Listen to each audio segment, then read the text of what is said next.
Don't forget our My Kitchen Rules competition. We're going to get you to call us on 8223 0055. That's our competition line. Not yet. We'll tell you when. It's your chance to win a $25,000 prize. Fantastic prize thanks to Channel 7 and the new Cubic Living opposite the showgrounds. Well, it has been a phenomenon. My Kitchen Rules is back for a season. If you haven't got on board yet, your neighbours have or somebody at work has, it's been a beauty. And we're about to welcome a whole new bunch of people into the show, including 2 South Australians. More South Australians. Not a princess between them. 2 good mates, in fact. Nick and Rocco, good morning. Hey, guys. Morning. I don't know about the no princesses here, Nick. Really? Yeah, is he Nick, a bit that way? Just with his hair a little bit. But it felt like we had sort of 3 of us in our teams at some stage. me, Nick, and his hair. So is that right? A bit of product on the show? No product. I think Rocco likes to spend a little bit longer in the bathroom than in the kitchen, to be honest with you. Let's just hang on, boys. You're supposed to be the nice guys. We've portrayed you. We're hoping that you're going to be really nice, you beaut bloke Aussies. It sounds like you're into each other. Do you ever get to cook? Yeah, we get to cook. I think we're trying to play ourselves down a lot throughout the whole series, and then I think people might be surprised when we cook, so they'll definitely have to tune in. Now, there are all sorts of things you can't tell us about the show, so just let us know when we ask. When it's a no-go area. But how long did the whole process take, from go to woe, from you deciding to enter and completing? The whole show, we probably did it last minute like everything we do. We applied probably a day before the applications closed, somehow managed to get in. We were not actually impressed by that. We thought, come on, boys, we'd hope that you might have been a bit more organised.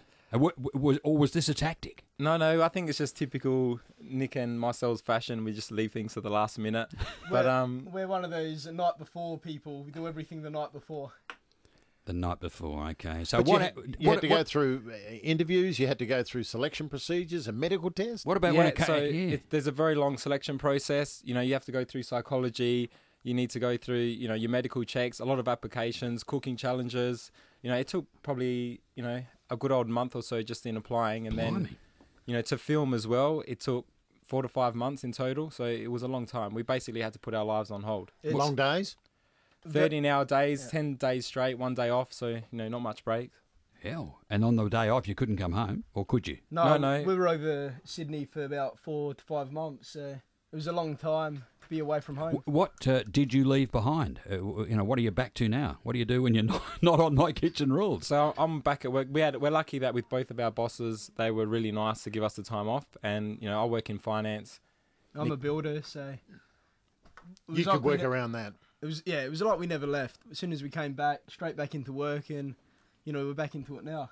Now, you mentioned this, last minute thing. Now, does this involve? Were you also last minute when you came to your dishes and your menu and all that? I think you just have to wait and see. There's, I think we might surprise a few people. Okay, so you didn't do what Thomas did. I mean, Thomas in Melbourne, he just had a train crash last night. If you just happened to miss this episode, the lavender cheesecakes. I haven't been that happy watching television in years because But however, in the editing, maybe he was set up a bit. He said some nasty things. Well, there's nothing really scripted on the show. Everyone, you're open to say whatever you like. So you need to keep that in mind, I guess. The problem is you're filming for so long.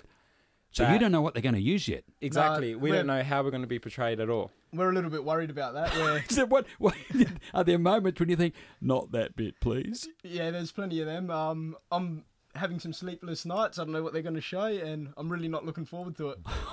Hey guys, Mary asks off here, is there an actual house that you cook in, or is it a set? Yeah, no, we cooked in my house for the instant restaurant round. You can use at your own house, but obviously it needs to fit in with the whole show. It needs to be a big enough kitchen, a separate dining room.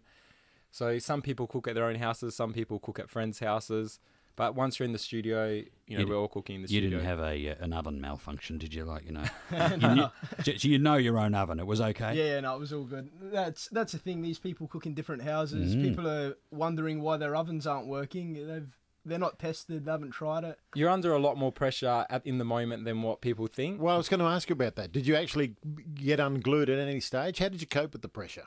The pressure is shocking. I don't think anyone expects it to be as hard as what it is, and it really is. It's probably the hardest thing we did in the whole show is your first instant restaurant. You guys do like cooking. You genuinely like cooking. Yeah. Do you genuinely cook for people when they come round?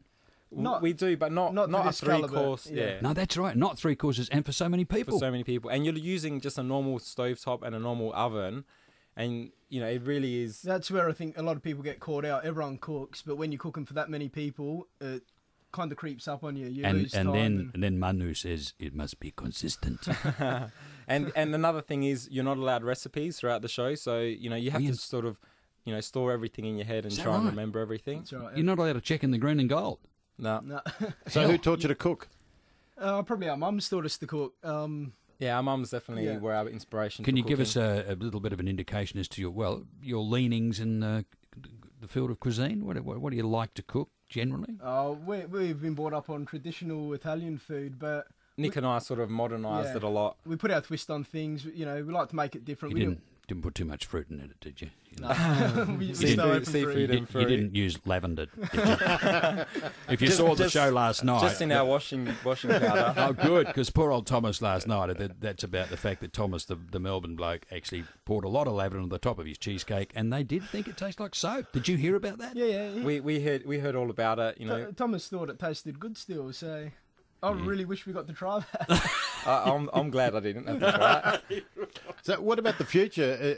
Have you got any designs on becoming professional cooks at all? We don't really have any intentions of becoming professionals. Obviously, we're not professional cooks. Especially after this show. It's one thing we don't want to do. It's just a little giveaway, is it? I think like it's best if people watch the show first, and then we can sort of talk about that later on.